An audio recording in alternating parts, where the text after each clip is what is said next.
So hello guys, welcome back to our new video. In this video we are going to discuss about scope resolution operator. ठीक है, तो इसे represent किया जाता है double colon से।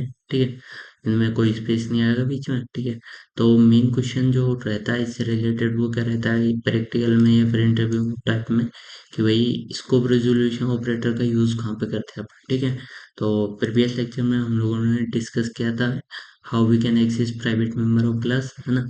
तो आज की वीडियो में हम ये देखेंगे इसके बारे में। तो इसके यूजेस से पहले जानने के लिए अपन सबसे पहले थोड़ी बेसिक चीज़ों का नॉलेज ले लेते हैं, चलो, है ना। बेसिक टर्म्स से के रिलेटेड बात कर लेते हैं, जैसे कि टाइप, वेरिएबल टाइप, है ना। वेरिएबल टाइप, ठीक है। तो सबसे पहले अपन बात करते हैं लोकल वेरिएबल। लोकल वेरिएबल, ठीक है। लोकल वेरिएबल क्या होता है, लेट सपोज अपने एक वेरिएबल लिए इन टेक्स्ट जिसमें वैल्यू इनिशियलाइज कर दी 5। ठीक है, तो इनिशियलाइजेशन इसे बोलते हैं गाइस, इनिशियलाइजेशन। ऐसे याद रखना क्योंकि आगे काम आएगा इनिशियलाइजेशन। ठीक है, तो क्या होगा, ये मेमोरी ब्लॉक बनेगा एक्स नाम का, वो इंटर डेटा टाइप का होगा, उसमें 5 असाइन हो जाएगा। लेकिन लेट सपोज अपन को फ्यूचर में अगर इसकी वैल्यू चेंज करने की जरूरत पड़ी, ठीक है, तो x इजकल टू 6 किया, तो क्या होगा यहाँ पे ये जो 5 है इसकी जगह पे क्या आ जाएगा 6, बस ये इतना होगा इसके ये, है ना। ठीक है, 6 असाइन करने से 6 हो जाएगा। ठीक है, तो ये होता है लोकल वेरिएबल, है ना। एंड नाउ अब बात करते हैं अपन सेकंड वन, जो क्या है अपना कांस्टेंट। कांस्टेंट वेरिएबल, नाम से पता चला होगा कांस्टेंट की वैल्यू कांस्टेंट रहे। आपको पता है जैसे म्यू की वैल्यू कांस्टेंट रहती है, कुछ भी मतलब जैसे फिजिक्स में पढ़ा हुआ, तो कांस्टेंट क्या होता है जिसकी वैल्यू कभी चेंज नहीं कर सकते। ठीक है, तो लेट सपोज अपन को कांस्टेंट बनाना है, तो कांस्टेंट वेरिएबल कैसे बनाते हैं, कांस्टेंट कीवर्ड लिखते हैं। कॉन्स्ट, एक कीवर्ड का नाम होता है CONST, कॉन्स्ट कीवर्ड लिखते हैं। फिर डेटा टाइप, हाँ, फिर वेरिएबल नेम, जैसे कि इसका डिक्लेरेशन है इससे पहले कांस्टेंट लगाना है अपन को। ठीक है, एंड अगर वैल्यू इनिशियलाइज करनी हो तो वैल्यू। ठीक है, एंड इसको अगर लिखना चाहे अपन, एक बनाना चाहे तो कैसे लिखेंगे, कॉन्स्ट। ठीक है, कॉन्स्ट कीवर्ड लगाया है ना। फिर लिखेंगे अपन डेटा टाइप, इंट टाइप का कांस्टेंट बनाना है जिसका नाम है बाई, एंड इसमें वैल्यू इनिशियलाइज करती 5। ठीक है, तो क्या होगा, बाई नाम का ब्लॉक बनेगा, इसमें वैल्यू आएगी 5, ये इंट टाइप का होगा। ठीक है, लेकिन अगर आप अनको इन फ्यूचर अपन को इसकी जरूरत पड़ी वैल्यू चेंज करने की, बाई इक्वल टू 1 करने की जरूरत पड़ी, तो क्या होगा कि इधर इधर क्या होगा, आप सोच रहे हो कि भाई इधर वो आ जाएगा 8, तो ये बिल्कुल गलत है, इधर 5 ही रहेगा। तो ये लाइन लिखने से एरर आएगी।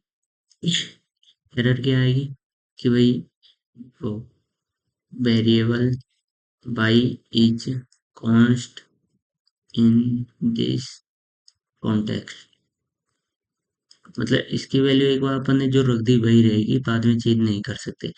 और अगर आप सोच रहे हो कि भाई अगर कांस्टेंट की अपन ने इनिशियलाइजेशन के टाइम पे अभी तो इधर वैल्यू रख दी, इनिशियलाइजेशन के टाइम पे वैल्यू नहीं रखी, कॉन्स्ट इंट अब बाई बाई चलो कुछ और बना लेता हूँ, जैसे कि जेड, जेड है ना। ठीक है, सॉरी गाइस, जेड बना लिया, चलो ठीक है। अब तो आप सोच रहे होगे क्या होगा कि जेड ब्लॉक बनेगा इन टाइप का, लेकिन अपन ने अभी इसमें कोई डेटा नहीं रखा है। तो आप सोच रहे हो कोई वैलिड वैल्यू रख दे अगर जेड इजिकल टू 2, ठीक है, तो इधर 2 आएगा, बिल्कुल गलत हो आप, क्योंकि इनिशियलाइजेशन के टाइम पे क्या आ गया, इसमें कुछ नहीं रखा तो 0। ठीक है, तो इसमें क्या रहेगा, इसमें क्या रहेगा गाइस फिर 0, ये चक्कर है। ठीक है, तो कांस्टेंट समझ में आ गया आपको, लोकल वेरिएबल आ गया, एक कांस्टेंट आ गया। अब नाउ बात करते हैं अपन स्टैटिक के बारे में। ठीक है, ये वेरी इंपॉर्टेंट है, स्टैटिक, हाँ, वेरिएबल, स्टैटिक वेरिएबल। ठीक है guys? तो स्टैटिक वेरिएबल बेसिकली क्या होता है, लेट्स सपोज एक उदाहरण लेते हैं, ये आपको समझ में आ गया ना, तो आपका स्कोप रिजोल्यूशन ऑपरेटर बहुत आराम से आ जाएगा। ठीक है, इसके ऊपर ही बेस्ड है, ठीक है, सॉरी, है ना, इसके ऊपर ही बेस्ड है जो भी है। ठीक है, तो इसके बारे में बात करते हैं। लेट्स सपोज अपन ने क्लास बना ली एक डेमो, ठीक है, डेमो नाम से क्लास बना ली। इसमें क्या किया अपन ने, एक वेरिएबल बनाया जो क्या है स्टैटिक, ऐसे मान के चलो। ऐसे पहले नॉर्मल वेरिएबल बनाता हूँ, इंट एक्स इक्वल टू 5, ठीक है। लेट्स सपोज ये कर दिया अपन ने, तो क्या होगा, अपन को अगर मेन फंक्शन में अपन ने क्या किया, डेमो का ऑब्जेक्ट बनाया, डेमो का ऑब्जेक्ट डी नाम से बना लिया, चलो। तो क्या होगा ये करने से कि भाई डी नाम का ऑब्जेक्ट बनाएगा और इसमें मेमोरी इनिशियलाइज होगी क्लास के मेंबर्स की, है ना। इसमें वो वेरिएबल भी आएंगे और फंक्शन भी आएंगे अगर क्लास में प्रेजेंट है तो अपने केस में वेरिएबल है तो एक एक्स नाम का ब्लॉक बनेगा और वो इंटर टाइप का होगा, ठीक है।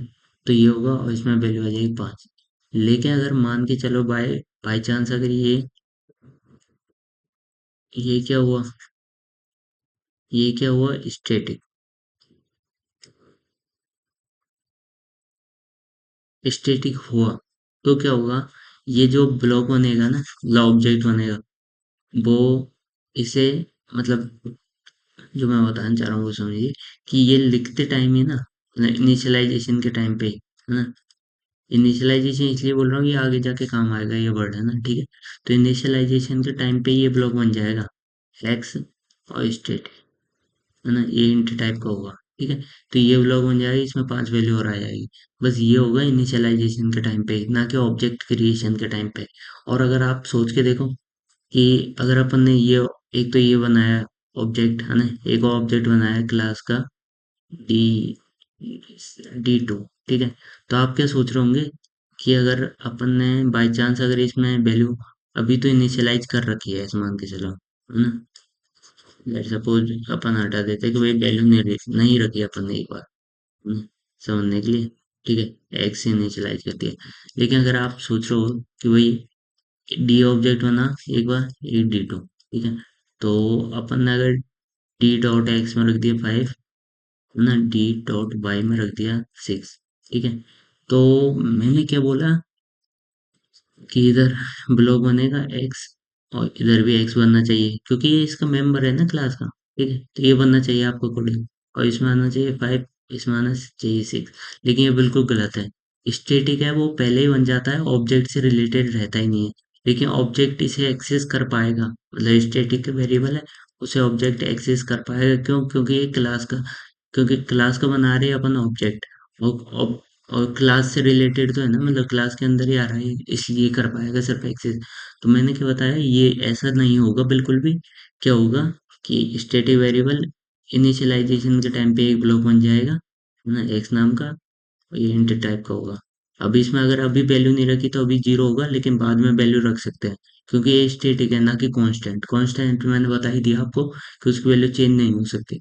अगर ये कांस्टेंट इन एक्स होता तो जरूर इसकी वैल्यू चेंज नहीं हो सकती थी, ठीक है। तो मेन चीज क्या रहा है याद रखने की है कि भाई इसका ऑब्जेक्ट से रिलेटेड कोई है ही नहीं है, वो मतलब इससे रिलेशन है ही नहीं है।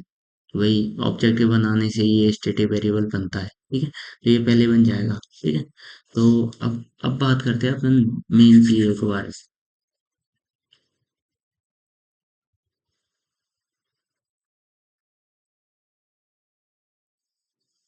अगर आपको यकीन नहीं हो रहा तो मैं आपको एक प्रोग्राम करके दिखा दे रहा हूँ। यकीन की क्या बात है, एक छोटा सा प्रोग्राम ले लेते हैं जिससे आपको अंडरस्टैंडिंग बेटर हो जाएगी, ठीक है। एक स्टैटिक वाला, स्टैटिक स्टैटिक, अब अपन ने स्टेट वेरिएबल का एग्जांपल ले लिया है, चलो let's suppose boiler plate copy करते हैं पहले। हाँ, क्लास बनाता हूँ एक, यार डैम, है ना। इसके मेंबर्स को मैं क्या क्या कर देता हूँ, पब्लिक, है ना, क्योंकि एक्सेसिबल हो जाएंगे, वरना वरना एक्सेसिबल ही नहीं रहे होंगे, ठीक है। तो पब्लिक कर दिया, स्टेटिक इंट एक्स, है ना, ठीक है।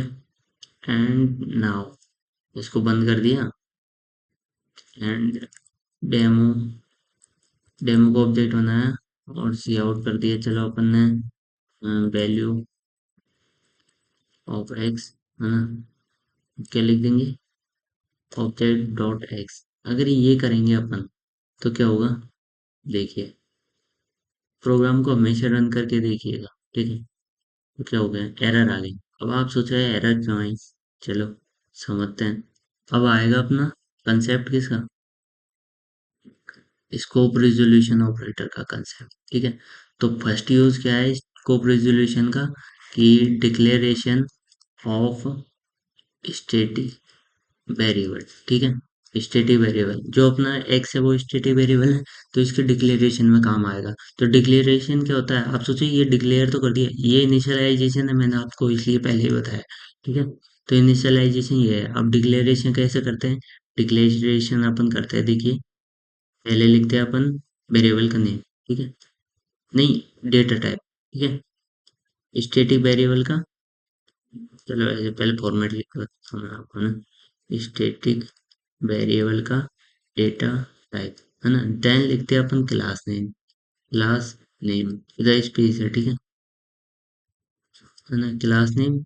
And then scope resolution operator लगाएंगे अपन, और फिर लिखेंगे अपन स्टैटिक वेरिएबल नेम, जैसे कि, सॉरी ये तो फॉर्मेट है ना, तो स्टैटिक वेरिएबल नेम, ठीक है।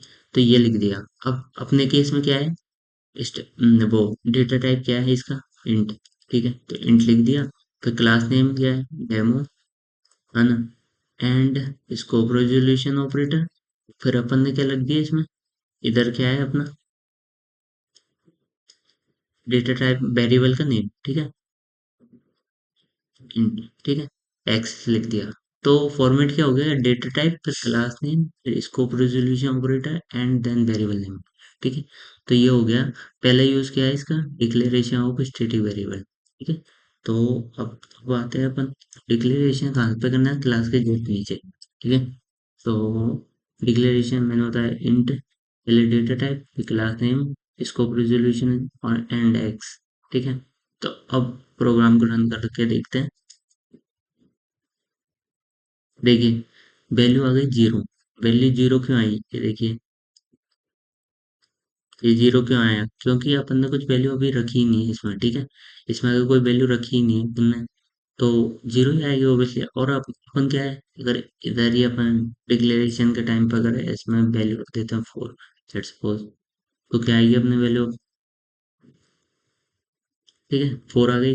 अब मैंने बताया कि भाई ये ऑब्जेक्ट से जुड़ा हुआ है ही नहीं है ये, ठीक है। तो अपन एक प्रैक्टिकल करके देखते हैं, लेट्स सपोज, ठीक है, ये ऑब्जेक्ट से जुड़ा ही नहीं है ये, एक प्रैक्टिकल क्यों ना कर ले, ठीक है। दो ऑब्जेक्ट बनाते हैं, चलो D comma D one comma D two, ठीक है। एंड अब कर लेते हैं डी वन डॉट एक्स में रख देते हैं अपन four, and D two dot X में रख देते हैं अपन सिक्स, ठीक है। एंड इधर प्रिंट करा देंगे अपन किसको, हम्म, किसी को प्रिंट करा लो, चलो एक बार तो डी वन डॉट एक्स को कराएंगे, है ना। और और एक बार करेंगे, हम्म, हम्म, एक और कराएंगे अपन डी टू डॉट एक्स को। अब पहले आप ये फ्लो को समझिए, ठीक है, कि आपके अकॉर्डिंग क्या आंसर आना चाहिए, है ना। चलो इसे भी हटा देता हूँ, आप ज़्यादा कंफ्यूज हो जाएंगे वरना, ठीक है। एंड नाउ, ठीक है, तो सबसे पहले मैं आपको ये मार्कर खोल लेता हूँ, चलो। तो आपके अकॉर्डिंग क्या होना चाहिए,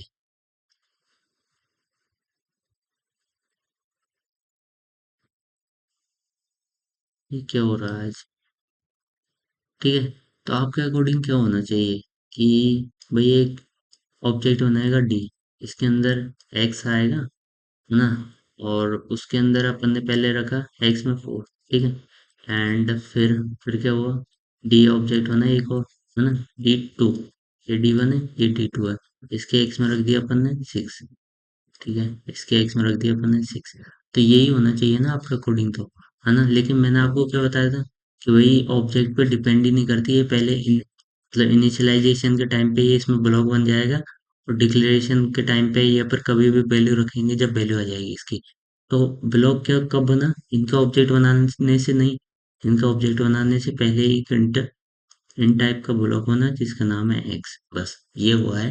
और इसमें आगे जाके वैल्यू रख सकते हैं कभी भी, ठीक है। तो अगर आप सोच रहे हो, अब आपके अकॉर्डिंग अगर ये ऐसा हुआ होगा, तो इस इधर वैल्यू क्या क्या आनी चाहिए, इधर आनी चाहिए फोर, इधर आनी चाहिए 6। ठीक है, तो एक बार आप करके देखते हैं कि भाई आप सही हो क्या। चलो, ये देखिए दोनों बार कितनी वैल्यू आई, 6 6। अब 6 क्यों आई, अब मैं बताता हूँ आपको, देखो भाई, एक बार अपना ये ब्लॉक बना ऑब्जेक्ट बनाने से पहले, डिक्लेरेशन के टाइम पे ही, है ना। इसको हटा देता हूँ ताकि आप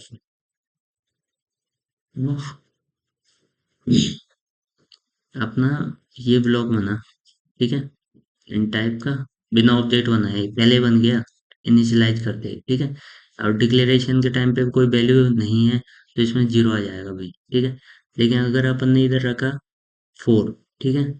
अब ऑब्जेक्ट क्यों रख पा रहा है, क्योंकि ऑब्जेक्ट क्लास का है और क्लास इससे जुड़ा हुआ है, इसलिए ऑब्जेक्ट रख पा रहे हैं वैल्यू इसमें, ठीक है। तो इसमें क्या आ गया, एक ही, क्योंकि अपन को ऐसे देखो, इधर बनेगा D1, इधर बनेगा D, लेकिन ये एम्प्टी होंगे क्योंकि इनमें कोई है ही नहीं है, क्योंकि स्टैटिक तो बाहर ही बन गया, ये स्टैटिक है तो ये तो बाहर ही बन गया ना। तो बस, अब बस ये वैल्यू रख पाएंगे अब D1 के x में, तो ये भी इसे ही रेफर करेगा, और D2 के x में ये भी इसे रेफर करेगा। तो पहले तो इधर डिक्लेरेशन की वजह से जीरो आ गया, है ना। फिर फिर क्या हो गया, D1 डॉट एक्स में अपन ने 4 रखा, तो इधर आ गया 4, है ना। लेकिन D2 डॉट एक्स में अपन ने 6 रखा, तो इधर आ गया 6, है ना। तो अब अपन अगर x की वैल्यू को प्रिंट कराए, चाहे इस ऑब्जेक्ट के लिए या फिर इसके लिए, क्योंकि लास्ट वैल्यू स्टोर होती है स्टैटिक में, मतलब वैल्यू क्या होती है, जो लास्ट टाइम पे स्टोर किया अपन ने। तो इधर 6 स्टोर किया अपन ने, 6 वैल्यू आ गई। तो फर्स्ट यूज क्या हो गया अपना, कि भाई डिक्लेरेशन,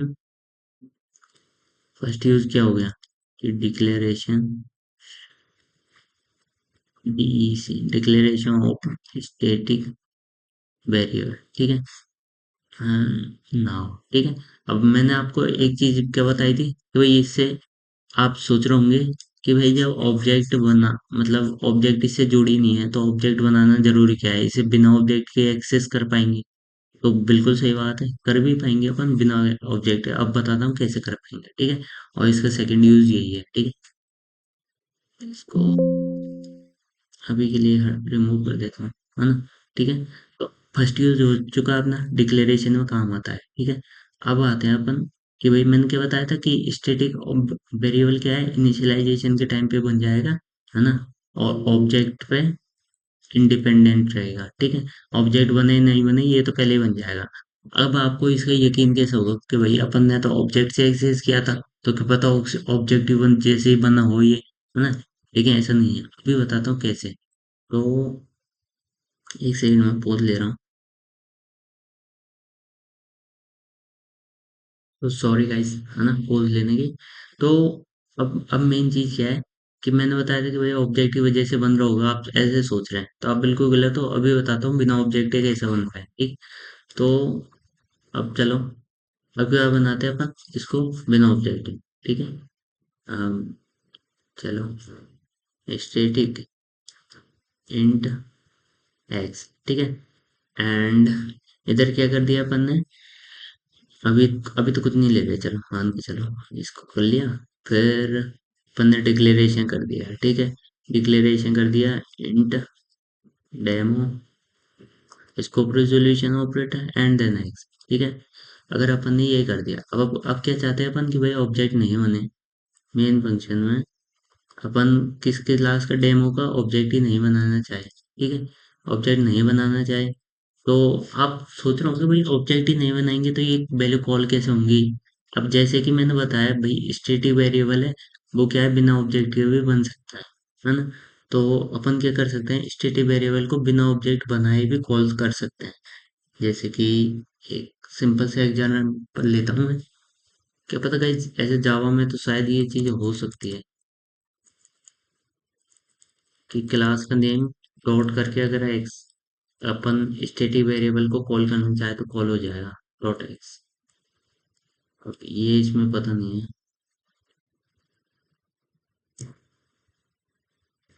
इसमें नहीं हो पाएगा ये, है ना, इसमें एरर दे रहा है। तो इसमें क्या कंसेप्ट है वो मैं बता रहा हूँ, ठीक है। कि अगर ये अपना स्टैटिक है, मतलब ये बिना ऑब्जेक्ट बनाए अपन इसको कॉल कर सकते हैं। तो क्या करेंगे अपन, आपको पता है स्टैटिक वेरिएबल है वो भी बिना ऑब्जेक्ट के बना मतलब कॉल हो सकते हैं, ठीक है। मतलब बिना ऑब्जेक्ट के क्रिएट होने पर ही मतलब इनिशियलाइज हो रहा है, ठीक है। जैसे मान के चलो बिना ऑब्जेक्ट ऑब्जेक्ट पे इंडिपेंडेंट है इनिशियलाइजेशन के लिए स्टैटिक वेरिएबल, ठीक है। तो ऐसे ही अपन मान के चलते हैं भाई स्टैटिक फंक्शन भी होंगे, वो भी क्या होंगे ऑब्जेक्ट के पे इंडिपेंडेंट होंगे, है ना। कि ऑब्जेक्ट बनाए नहीं बनाए ये भी बन जाएंगे मेमोरी में। तो अगर अपन ने ऐसे मान के चलो फंक्शन बनाया एक जो कि कौन से टाइप का है स्टेट, है ना। इधर अपन ने रिटर्न टाइप लिख दिया, ठीक है। तो फंक्शन बनाया है लेट सपोज, और इसमें क्या लिख दिया अपन ने सी आउट, है ना। और एक्स की वैल्यू को प्रिंट करा दी, ठीक है। तो ये अपना स्टैटिक फंक्शन है। अब आप सोच रहे होंगे, अब मैंने बताया कि इसके लिखने, अब इंटरनली क्या होगा देखिए, पहले यूज हो चुका है। तो इंटरनली क्या होगा कि ये लिखने पर ही इनिशियलाइजेशन के टाइम पे ये एक ब्लॉक बनेगा जो इस टाइप का होगा। अब ऐसे ही है ना, ये फंक्शन भी बन जाएगा एक, ठीक है। फंक्शन भी बनेगा, फन नाम का फंक्शन बनेगा, ठीक है। इसका रिटर्न टाइप होगा वॉइड, एंड इसके अंदर अपन ने क्या कोडिंग की है सी आउट, है ना, एक्स, बस इसके अंदर ये कोडिंग अभी, है ना। ये मान के चलो, तो ये क्या है इनिशियलाइजेशन के टाइम पे ये ब्लॉक बन जाएगी मेमोरी में, तो इनका ऑब्जेक्ट बनाने की जरूरत नहीं पड़ेगी।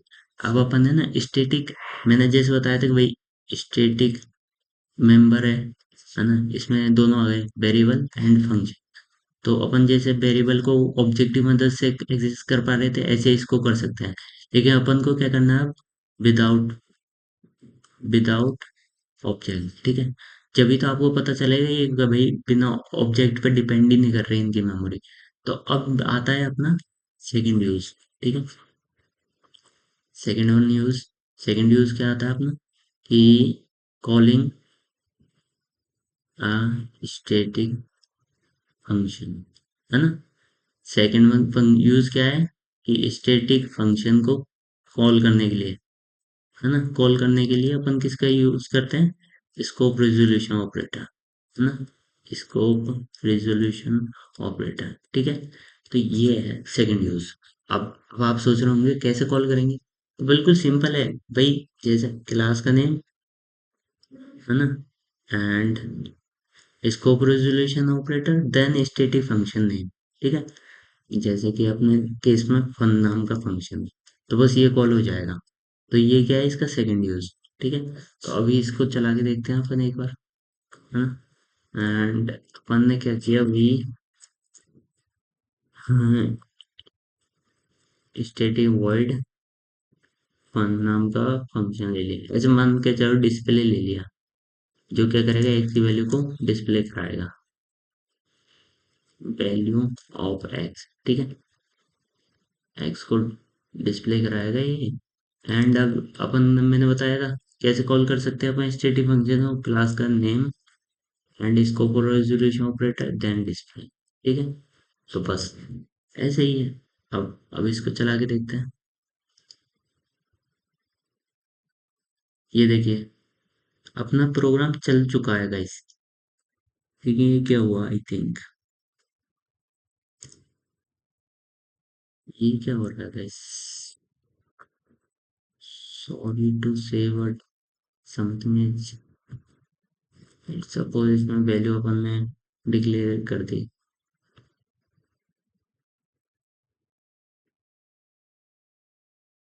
ये एरर तो मेरे भी नहीं समझ में आ रही गाइस,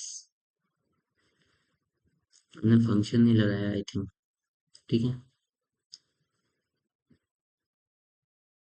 हाँ ठीक है। तो अपन ने क्या किया कि स्कोप रेजोल्यूशन ऑपरेटर से किसको वो फंक्शन अभी किसको चलाया अपन ने, जैसे कि अब मैंने क्या बताया सेकंड यूज आपको कि भाई स्टैटिक फंक्शन को कॉल करने के लिए, ठीक है। तो स्टैटिक फंक्शन अपना ये है ना। अब मैंने बताया था कि ये क्या हुआ भाई, अपना ये इनिशियलाइजेशन के टाइम पे एक ब्लॉक बनेगा इंटर टाइप का, ठीक है। अब मैंने आपको सिद्ध करके बता दिया है ये कि भाई बिना ऑब्जेक्ट है बन रहा है, क्योंकि अपना ऑब्जेक्ट बनाया ही नहीं है, और स्टैटिक वेरिएबल फंक्शन से इसे एक्सेस कर लिया, इसलिए अब आपको पता चल गया इसका ऑब्जेक्ट नहीं बनता, मतलब ऑब्जेक्ट पे इंडिपेंडेंट होती है स्टैटिक चीजें, ठीक है। फिर ऐसे ही ये डिस्प्ले नाम का फंक्शन बनेगा जो सी आउट करा देगा एक्स की वैल्यू, ठीक है। ये भी क्या हो जाएगा इनिशियलाइजेशन के टाइम पे, ठीक है। तो अब अपना इस प्रोग्राम में आपको दोनों यूज दिख रहे होंगे आई थिंक, है ना, दोनों यूज, है ना। जैसे कि पहला हो गया अपना, है ना, डिक्लेरेशन ऑफ स्टैटिक वेरिएबल, ठीक है। दूसरा यूज क्या होगा, use to call static function. I think static function के अलावा ये स्टैटिक वेरिएबल को भी एक्सेस करने के काम दे देगा। डेम डोंट एक्स, देखो चलो सी आउट, सी आउट,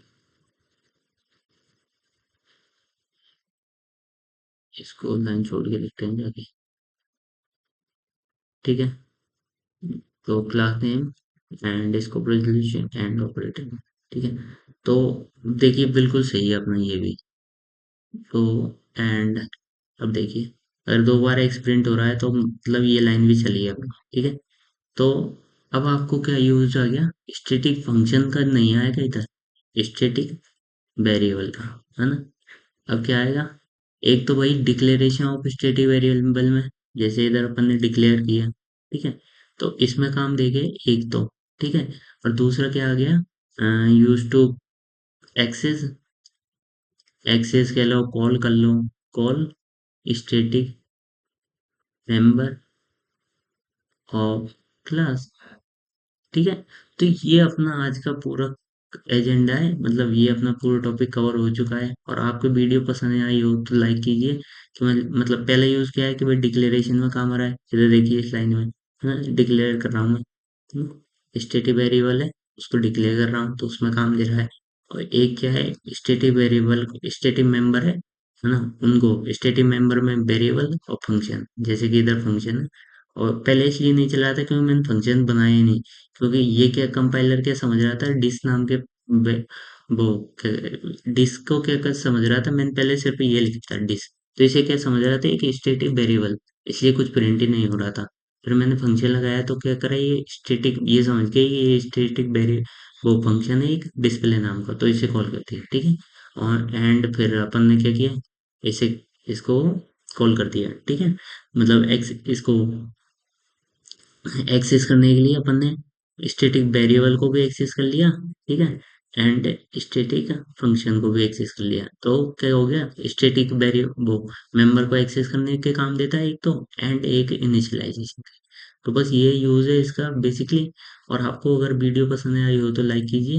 ये बेसिक सा ये यूज है। सेकंड यूज क्या है, कॉलिंग फंक्शन नहीं इसमें आ जाएगा मेंबर, ठीक है। स्टैटिक मेंबर में अपने दोनों आ गए कि static variable and static function of class, ठीक है।